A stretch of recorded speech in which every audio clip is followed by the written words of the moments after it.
The Squire Shop, driven by this man. Mickey Riemann is coming off his 11th all-time victory after beating the field in Syracuse, New York. The turbine-powered Tosti, driven by Steve Reynolds. This sled came back after suffering sponson damage on the rough waters of Onondaga Lake in Syracuse. Miami winner, the Miss Budweiser, driven by this man. Jim Kropfeld has returned to action after a broken propeller sidelined the Bud in New York. And the new turbine-powered Atlas van lines, driven by defending national champ Chip Hanauer, will make its debut today. The fastest unlimited hydroplane field ever is coming up.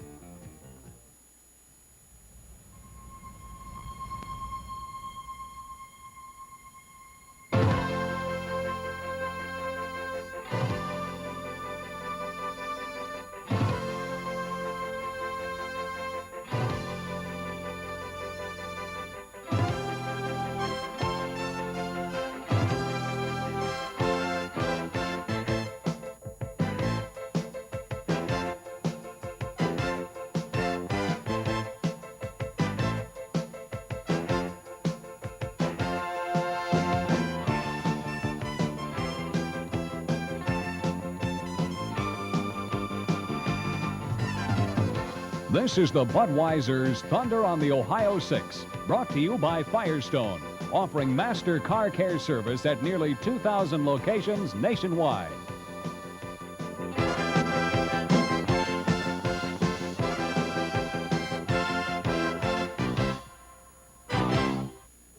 Hello again, everybody. I'm Don Poyer, and welcome to Evansville, Indiana, for Budweiser's Thunder on the Ohio 6. Much like Syracuse, New York, 2 weeks ago, we already have a major development taking place before the race day begins.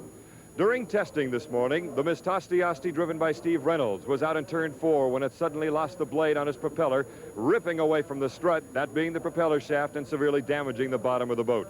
It caught fire momentarily. Steve Reynolds had to jump out of the boat into the water. He did burn his left hand somewhat. He was immediately brought in an ambulance boat and taken to a nearby ambulance to be attended to. We are told that his hand will be all right. He was bandaged, and he went down immediately to take a look at the damage on his boat. Jim Hendrick is down there now. Let's see if we can get a comment.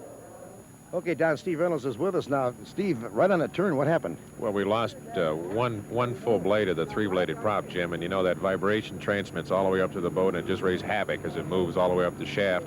You dove out of the boat. Why'd you do that? The reason I dove out is I wanted immediate attention. The boat, to me, was in danger of sinking. There was a little fire on it. We extinguished the fire, hooked the safety wires or the ropes up to the boat so they could tow it back to the beach, and then I just wanted to get out of the way. Okay, now it's a repair job before the next race and take care of that burned hand. Yeah, I got a slight burn, and we've got about a week and a half of repair work. You're not the only one who has a problem. I understand now the Atlas Van Lines has had a problem, and Don Poyer's down there. Don?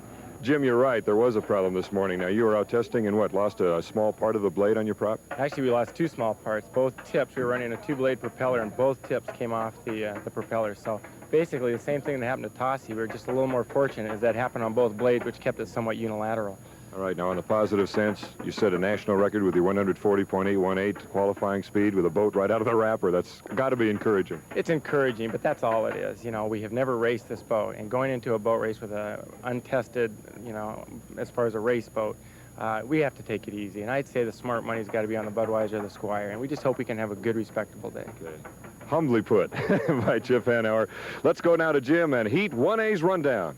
Boy, Don, you talk about action. We've got it all ready before the race even starts. Now let's check the lineups for Heat 1A.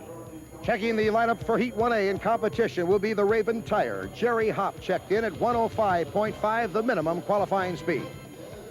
From Madison, Indiana, Chet's Music, driven by Todd Yawling, 111.6, his qualifying time.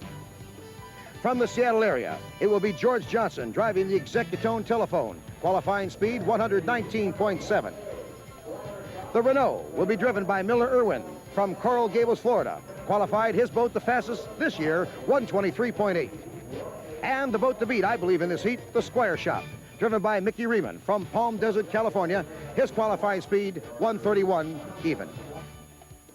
And that's the lineups for Heat 1A here at Evansville, Indiana today.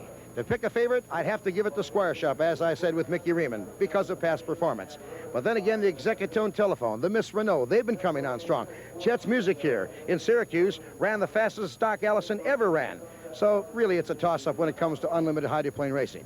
Now let's go up the Don and check the action for Heat 1B.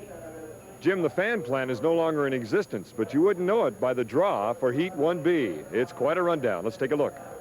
Here are the boats. First of all, Risley's Audio Video, a local sponsor. The U-40 is the boat, Scott Pierce the driver, qualifying at 114.7 miles per hour. The Budweiser with Jim Kropfeld, driving out of Cincinnati, 117.9 miles per hour. After those repairs, they're back. American Speedy Printing, Ron Snyder the driver, qualifying at 120.7 miles per hour. And the new Atlas Van Lines, the turbine-powered hull, will make its debut here in Evansville, Indiana. It qualified at a national record 140.818 miles per hour with Chip Hanauer at the wheel. And as we told you earlier, the Tosti suffered damage during testing today. They won't be racing. They won't be in 1B. We thought it would be a three-boat race between the Tosti, the Budweiser, and the new Atlas Van Lines. But instead, more like a two-boat race with probably Ron Snyder and the American Speedy Printing in the hunt, waiting for somebody to break and maybe pick up some more points.